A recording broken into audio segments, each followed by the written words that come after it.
Good evening mga ka-fishes. Tayo ay gagawa ngayon ng tinapa. Gagawin natin yung first part, ang pagbabrine. Magtatapa tayo ng mga yellowtail na nahuli ko kahapon ng Monday. Ngayon ay i-ready po natin ang ating pagbabrine. Ang tubig, ang asin, at ang asukal. Bali, ito po ang tubig natin. Yan. Haluan natin yan ng asin at ng konting asukal. At dyan po natin ibababad ang ating isda.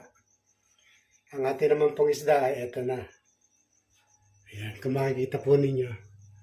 Ayan ang ating isda, mga yellowtails. Ayan. Bali, yan po ang ibabrine natin ngayon. Tapos bukas na natin siya itatapa. Yung pangalawang parte.